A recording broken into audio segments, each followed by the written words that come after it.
اب آپ معقول خرچ میں اپنی کہانیوں کی کتاب، ناول یا شعری مجموعے کی آڈیو بک ہم سے تیار کروا سکتے ہیں۔ اس کے لیے ہم سے نیچے دیے گئے ای میل آئی ڈی پر رابطہ کریں۔ شکریہ۔ اشرف صبوحی کی کہانی نانی بستی۔ خدا بخشے نانی بستی کو، ایسی جنت کی حوروں کو مات کرنے والی بیویاں اب کہاں۔ کیا نورانی شکل تھی اور کیسی بھولی بھالی باتیں۔ سڑ بلی سرری بھرری نہیں کہ شین کے شٹاک بولیں، یا چوہے کو بلی اور بلی کو چوہا بنائیں۔ گھر والوں پاس پڑوسیوں کی ہنسی کا کھلونا ہو، سگڑاپا ان کا سا کسی میں ہو تو لے۔ کھانے پکانے میں ایسا سلیقہ کہ باورچی اور رکابدار مات، گھر کی جو چیز ہے اپنے ٹھکانے پر۔ انگنائی دیکھو تو چندن سی، دالانوں میں ہر وقت اجلا فرش۔ لوگ کہتے ہیں کہ روپ کی روئے اور کرم کی سیجوں پر سوئے۔ یہاں خدا نے روپ بھی دیا تھا اور کرم بھی۔ بات یہ ہے کہ عورت کی تقدیر سلیقے میں ہوتی ہے۔ آج تک جوانی سے بڑھاپا آ گیا تھا، میاں بیوی کی کھٹ پٹ کسی نے نہیں سنی۔ خان صاحب جیسا جلے تن آدمی سدا معمولی ہی چنتا رہا۔ یہ بھی نہیں کہ نگوڑی ناٹی تھیں، ماشاءاللہ 6 بیٹیاں اور 1 بیٹا، سب ایک سے ایک تمیزدار۔ دیکھنے والے ان کے قاعدے قرینے دیکھ کر حیران ہوتے کہ ادھر خان صاحب مزاج کے ایسے کڑوے، ادھر نانی بستی دنیا کی باتوں سے بے خبر۔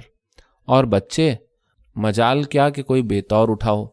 ہاں، آج کل جیسی 3-5 کسی میں نہ تھی۔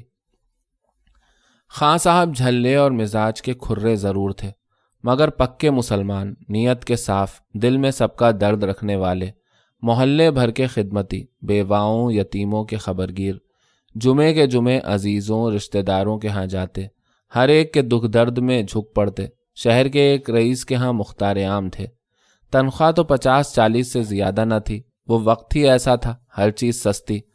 اس زمانے کے سے تکلفات نہ تھے، بڑے آرام چین سے گزر ہوتی۔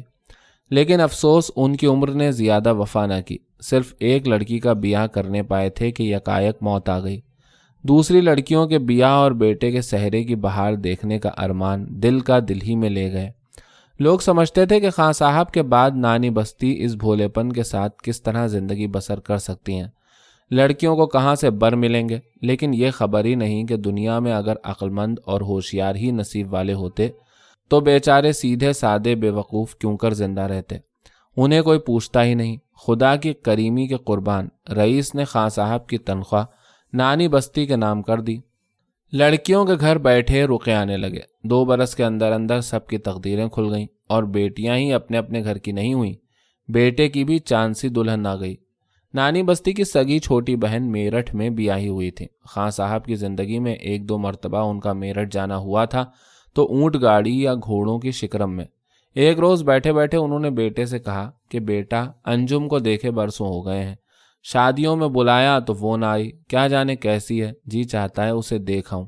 تمہارے ابا خدا بخشے اب زندہ نہیں کہ اچھی طرح پردے کا انتظام کر کے لے جائیں، تم شکرم میں بٹھا کر پہنچا دو۔ اونٹ گاڑی موئی تو مجھے کاٹنے کو دوڑتی ہے۔ بیٹا بولا، جب آپ حکم دیں، اور شکرم یا اونٹ گاڑی میں بیٹھنے کی کیا ضرورت ہے، میں آپ کو دھوئیں کی گاڑی میں لے چلوں گا۔ ریل ان دنوں شروع جاری ہوئی تھی اور عام طور پر اسے دھوئیں کی گاڑی کہتے ہیں۔ نانی بستی نے حیران ہو کر پوچھا، اوئے بھائی، یہ دھوئیں کی گاڑی کیسی؟ کیا اس کے اندر چولہے سلگتے ہیں؟ نہیں میاں، میری تو آنکھیں پھوٹ جائیں گی، پہلے ہی مجھے کم سوجنے لگا ہے، اندھا کرنا ہو تو ویسے کہہ دو۔ بیٹے نے ریل کی صورت حالت سمجھا بجھا کر بتائی اور کہا کہ اس کے آنے جانے کے وقت مقرر ہیں، میں آج اسٹیشن پر جا کر اس کے چلنے کا وقت پوچھا ہوں تو کل میرٹھ چلیں گے۔ نانی بستی نے کہا، یہ اسٹیشن کیا بلا ہے، کیا ریل کا اڈا نہیں ہوتا؟ بیٹے نے کہا، اماں جان، ریل کے اڈے کو اسٹیشن کہتے ہیں، جب چلو گی تو دیکھ لینا، بہت بڑا مکان بنا ہوا ہے، وہاں ریل گاڑیاں کھڑی رہتی ہیں۔ نانی بستی نے کہا، مجھے آگے کی طرف نہ بٹھانا، ایک دفعہ اونٹ گاڑی میں تمہارے بابا نے آگے وار کو بٹھا دیا تھا، کمبخت نے سڑا دیا بیٹا۔ ارے بھی، ریل میں اونٹ تھوڑی جوتے ہیں۔ نانی بستی نے کہا، وہاں تو گھوڑے لگتے ہوں گے، وہ نگوڑے اونٹ سے بدتر، ان کی دولتیوں کے دھماکے سے خدا بچائے۔ بیٹے نے کہا، گھوڑے بھی ریل کو نہیں کھینچتے۔ نانی بستی نے کہا، اوئے میاں، تو کیا اڑن کھٹولا ہے؟ بیٹے نے کہا، اس کے چلنے کی ترکیب تو میں بھی نہیں جانتا، ہاں وہ دھوئیں پانی سے چلتی ہے اور ایسے فراٹے بھرتی ہے کہ جی خوش ہو جاتا ہے۔ نانی بستی نے کہا، خیر بھائی، تمہیں اختیار ہے، جس میں چاہے بٹھا کر لے چلو۔ اب تم سے کیا کہوں، مگر اتنا خیال رکھنا کہ بڑھاپے میں مٹی خراب نہ ہو۔ دوسرے دن صبح ہی صبح صاحبزادے اسٹیشن پر گئے اور دوڑے دوڑے آ کر بولے، اماں جان میں گاڑی کا وقت پوچھ آیا ہوں، ٹھیک 12 بجے جاتی ہے، تیار ہو جاؤ۔ میں نے ڈولی کو کہہ دیا ہے۔ نانی بستی جلدی جلدی اپنی گٹھری مٹھری سنبھالنے لگی، بستر باندھا، پاندان سجایا، لوٹا ووٹا لیا۔ اتنے میں کہاروں نے آ کر آواز دی کہ ڈولی آ گئی ہے۔ گھر والوں سے خوب بھینج بھینج کر گلے ملی، روتے ہوئے سب کو رخصت کیا اور اللہ بیلی اللہ نگہبان کہتی ہوئی ڈولی میں بیٹھی۔ بیٹے نے گلی کے باہر اکا کرایہ کیا، سارا سامان اس میں رکھ کر ڈولی کے ساتھ ساتھ چلنے کی تاکید کی اور بسم اللہ کر کے اسٹیشن پر چلے۔ جو پرانی وضع کے لوگ ہیں آج بھی اسٹیشن پر گھنٹوں پہلے پہنچ جاتے ہیں، یا ایسا ہوتا ہے کہ پہنچتے پہنچتے گاڑی چھوٹ گئی۔ بیچاروں کو اتنی مدت میں بھی ریل کے اوقات کی پابندیوں کا خیال نہیں آتا۔ اسٹیشن پر جا کر یہ تماشے دیکھ لیجئے۔ 10 بجے گاڑی جاتی ہے، صبح سے اسباب سنبھالے بیٹھے ہیں، یا گاڑی چل پڑی اور یہ منہ دیکھتے رہ گئے۔ اس زمانے میں اونٹ گاڑیوں میں سفر کرنے والوں کی کیا کیفیت ہوگی۔ نانی بستی کی ڈولی اسٹیشن پر پہنچ گئی۔ گاڑی کے روانہ ہونے میں ابھی 1 گھنٹہ تھا۔ ٹکٹ کی کھڑکی بھی کھلی نہیں تھی۔ نانی بستی کے بیٹے بھی آخر نانی بستی کے بیٹے تھے۔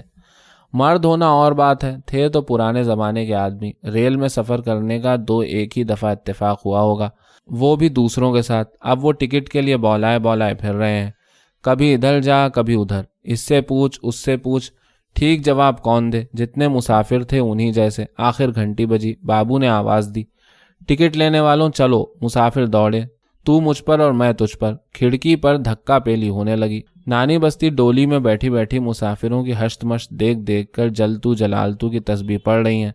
آخر بڑی کشمکش کے بعد مشکل حل ہوئی۔ ٹکٹ لے کر آئے، مزدور کے سر پر اسباب رکھوایا، کہاروں سے کہا، لو بھائی اندر چلو۔ ریل کا نیا نیا انتظام تھا، نہ باقاعدہ قلی تھے نہ اتنے بابو۔ زنانی مردانی گاڑیوں کی بھی پوری پہچان نہ تھی۔ جہاں ریل کھڑی تھی کہاروں نے ڈولی تو رکھ دی، مگر نانی بستی کو بٹھائیں کہاں۔ سب گاڑیوں میں مرد گھسے جاتے ہیں۔ ان کی گھبراہٹ دیکھ کر گارڈ نے پوچھا، ویل کیا مانگتا ہے؟ یہ بولے، پردے والی سواری ہے، کس جگہ بٹھاؤں؟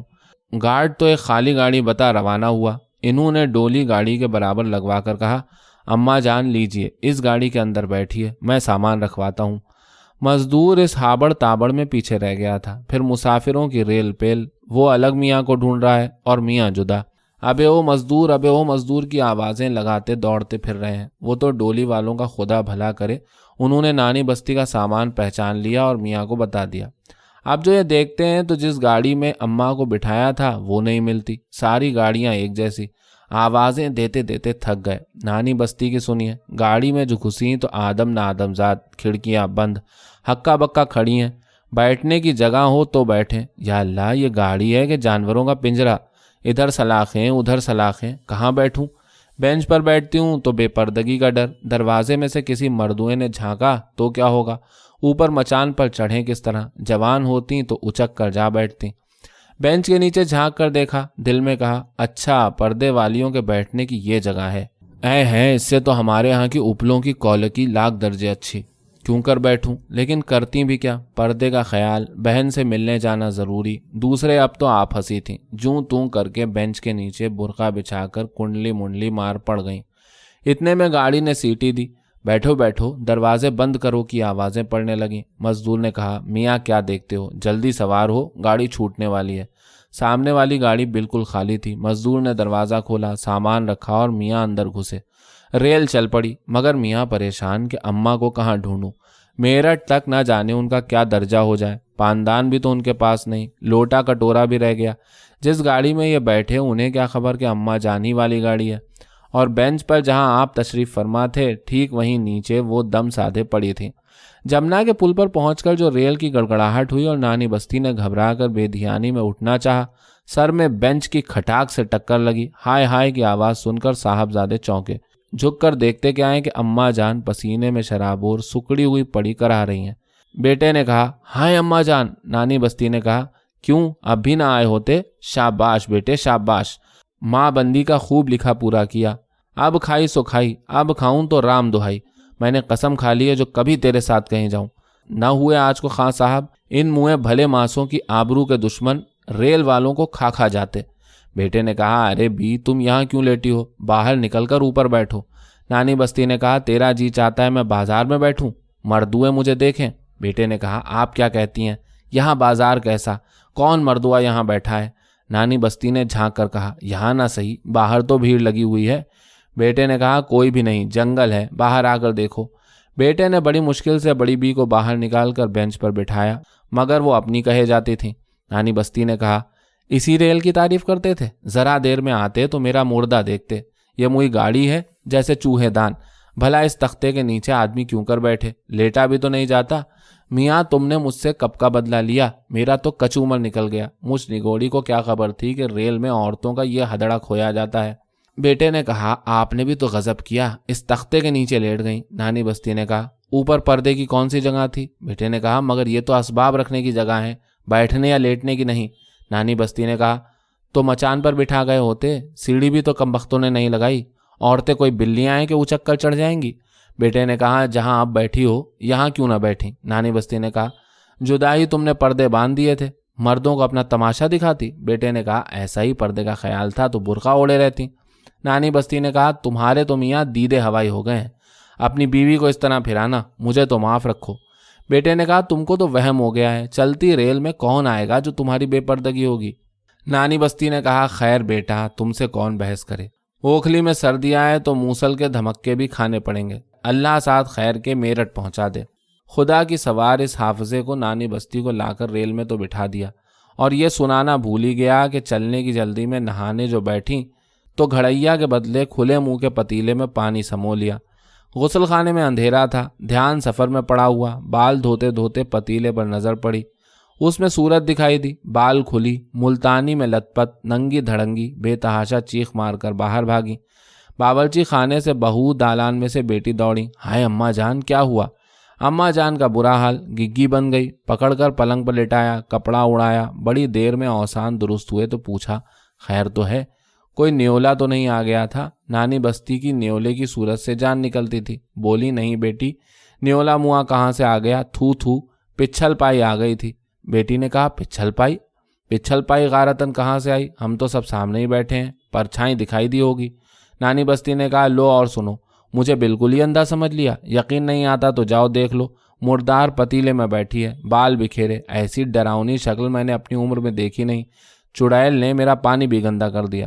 بیٹی بہو غسل خانے میں گئیں کہ دیکھیں پتیلے میں کیا چیز ہے جس سے یہ ڈر گئیں، جا کر دیکھتی ہیں تو کچھ بھی نہیں، پانی ایسا صاف ہے کہ منہ دیکھ لو۔ انہیں بھی اپنی اپنی صورتیں نظر آئیں، بہو زیادہ تیز تھی، سمجھ گئی کہ اپنا حلیہ دیکھ کر ڈر گئیں۔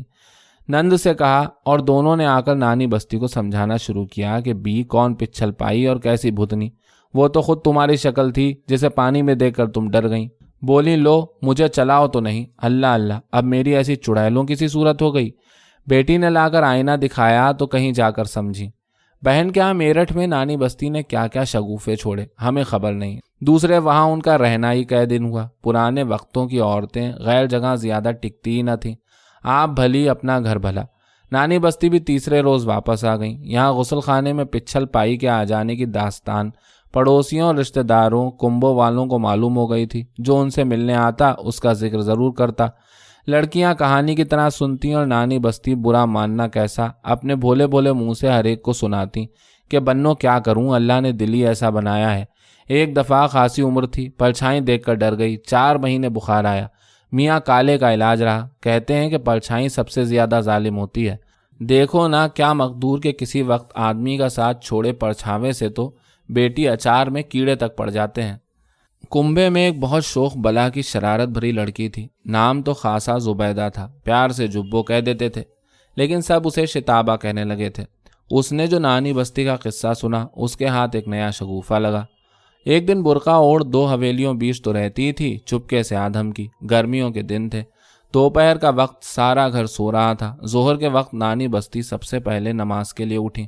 شتابہ نے کیا غضب ڈھایا کہ لمبا گیروا کرتا پہن، داڑھی لگا، بال بکھیر، دست پناہ ہاتھ میں لے سامنے آ کھڑی ہوئی اور موٹی آواز بنا کر کہنے لگی لا گھی شکر دے۔ نانی بستی کے ہاتھ سے لوٹا چھوٹ گیا، گھگی بن گئی۔ خیر گزری کہ پیشاب خطا نہ ہوا، آنکھیں بند کر لیں، ڈر کے مارے چیخ بھی نہ سکیں۔ ہاتھ باندھ کر اشارے سے کہا ابھی دیتی ہوں، جو کہو گے دوں گی، خدا کے لیے باہر چلے جاؤ، وہیں سب کچھ پہنچ جائے گا۔ شتابہ آخر لڑکی تو تھی، اسے ہنسی آنے لگی۔ اس سے پہلے کہ کوئی نانی کے پاس آئے برابر زینہ تھا، جھٹ اوپر چڑھ کپڑے بدل نانی کے پاس آ موجود، اور وہ حیران کہ آج کیا ہوا۔ پھر کوئی پچھل پائی تو نہیں آ گئی؟ شتابہ نانی سے لپٹ لپٹ کر پوچھ رہی ہے کہ نانی کون تھا، کسے گھی شکر دے رہی تھی؟ نانی بستی غریب کیا جانے کہ سارے کرتوت اسی فتنی کے ہیں۔ بولی بیٹی تیرا کورا پنڈا ہے، تو سن کر کیا کرے گی؟ دور پار کچھ ایسی ویسی ہو گئی تو تیری ماں کو کیا جواب دوں گی؟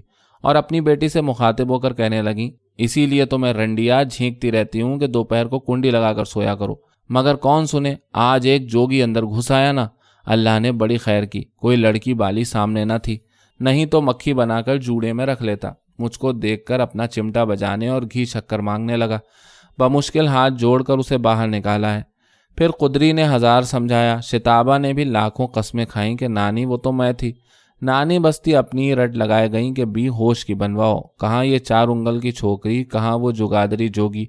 مجھے تم نے ایسا بھولا سمجھ لیا ہے؟ آنے دو اپنے بھائی کو، گھی شکر بھیجوں۔ اب وہ گھر کو تاک گیا ہے، اندھیرے اجالے آ گیا تو تمہارا کچھ نہیں جائے گا، میری موت آ جائے گی۔ بیٹی تم کیا جانو، ان جوگیوں میں بڑے بڑے جادوگر ہوتے ہیں، جو یہ مانگے ان کی بھینٹ پوجا کر دینی چاہیے۔ ایک دفعہ کا اور ذکر سنو۔ برسات کا موسم تھا، بیٹیاں آئی ہوئی تھیں۔ بہو کو شوق اچھلا کہ قطب صاحب کی لاٹ کو چلنا چاہیے۔ نانی بستی کی چہیتی بہو، دنیا ٹل جائے اور بہو کا کہنا نہ ٹلے۔ بیٹے سے کہا، اسے کیا انکار ہوتا، بیوی کی فرمائش، بہنوں کا شوق اور ماں کا فرمان۔ جا کر بہلی والے کو سائی دے آئے۔ رات بھر کھانے پکے، پکوان تلے گئے۔ صبح 4 بجے بہلی آئی اور سب لد کر چلے۔ بہلیوں چھکڑوں میں بیٹھ کر جانے کی بہار، ٹانگوں اور موٹر والوں کو کہاں نصیب۔ 4 پیدل ہیں تو 2 سوار۔ جنگل آیا، ایک ادھر دوڑ رہا ہے تو ایک ادھر، گاتے بجاتے ہنستے بولتے چھم چھم میں برس رہا ہے، بھیگتے بھگاتے چلے جا رہے ہیں۔ 4 بجے کے چلے چلے 10 بجے قطب پہنچے۔ بہو نے ضد کی، لاٹ کے نیچے اتر پڑے۔ نانی بستی کہہ رہی ہیں، اللہ تیری شان، بنانے والوں نے کہاں بیٹھ کر اس کو بنایا ہوگا۔ بہو نے مسکرا کر کہا، اماں جان کہتے ہیں لٹا کر بنائی تھی۔ وہ بولی، ہاں بیٹی اور کیا، اتنی لمبی لہکاری لاٹ کو سیدھا کا سیدھا کون بنا سکتا ہے؟ اچھا پھر کھڑا کیوں کر کیا؟ ہزاروں آدمی لگے ہوں گے، اور پھر زمین پر یہ جمی کس طرح؟ نہیں بیوی، میری تو عقل کام نہیں کرتی، دیکھے سے ہول آتا ہے۔ غرض کے تھوڑی دیر لاٹ کے ارد گرد چکر لگا کر درگاہ میں حاضری دی۔ وہیں شاہ عالم کے مزار کی طرف عالمگیر کی مسجد میں بیٹھ کر کھانا کھایا۔ کھانے پینے سے فارغ ہوئے تو سیر سپاٹے کی سوجی۔ برقعے اوڑھ درگاہ سے نکلے، آگے آگے چھوٹے خاں صاحب اور پیچھے پیچھے عورتوں کی قطار۔ اولیاء مسجد جا رہے تھے۔ ان دنوں قطب میں نہ اتنی آبادی تھی اور نہ اتنی دکانیں، ویرانے ہی ویرانے دکھائی دیتے۔ پہلے جھرنے کی طرف نکل گئے، جامنیں چن چن کر کھائیں، ذرا دم لے کر چلے، اور سب جوان تو قبروں اور سیلوں کو لانگتی پھانگتی ہرنیوں کی طرح چلی جاتی تھیں۔ نانی بستی کی ٹانگوں میں اتنا دم کہاں تھا۔ دوسرے ان کا مزاج وہمی، کسی قبر پر بھولے چکے پاؤں پڑا اور انہوں نے توبہ کی۔ راستے میں کیکر کی ایک ٹہنی پڑی تھی۔ اتفاق کی بات، ہوا سے برقع جو اڑا تو اس ٹہنی سے جا الجھا۔ انہیں خبر نہیں، جب بوجھ سا معلوم ہوتا تو کہیں نگوڑا بھیگ کر کتنا بوجھل ہو گیا ہے، اور کبھی ارے یہ کون گھڑی گھڑی میرا برقع پکڑ کر کھینچتا ہے، میں پھر کوسنے لگوں گی کہہ کر برقعے کا پلہ جھٹکنے لگتی۔ ٹہنی کیا چھوٹتی، وہ ساتھ ساتھ تھی۔ چھوٹی بیٹی کو جو ہنسی سوجھی تو اس نے کہیں پکار کر کہہ دیا، اماں جان تمہارے پیچھے یہ کون؟ یہ سننا تھا کہ نانی بستی کو بھوت نظر آنے لگا۔ سوکھی ہوئی ٹہنی کے زمین پر گھسٹنے کی آواز کو وہ سچ مچ پچھل پائی کے چلنے کی آہٹ سمجھی۔ پیچھے دیکھے بغیر بھاگی، جوں جوں بھاگتی ٹہنی ٹانگوں میں الجھتی، چیخیں مارنے لگی، ہے آج تو بھتنی لپٹ گئی، ارے دوڑنا، میری ٹانگوں کو کھا لیا۔ دوڑتے دوڑتے بیچاری گر پڑی۔ اتنے میں بیٹا بیٹیاں اور بہو بھی آ پہنچی۔ اٹھایا، اب آنکھیں بند ہیں اور کہہ رہی ہیں، تم نے قبرستان میں لا کر چڑیل لپٹا دی نا، کم بختوں، کہتی تھی کہ مجھے گھر میں رہنے دو، نہ مانا۔ بہو نے کہا، اماں جان چڑیل کیسی؟ نگوڑی کیکر کی ٹہنی برقعے میں اٹک گئی تھی، دیکھیے، اور الجھی ہوئی ٹہنی دکھائی۔ ان چھوٹی صاحب نے آپ کو ڈرا دیا۔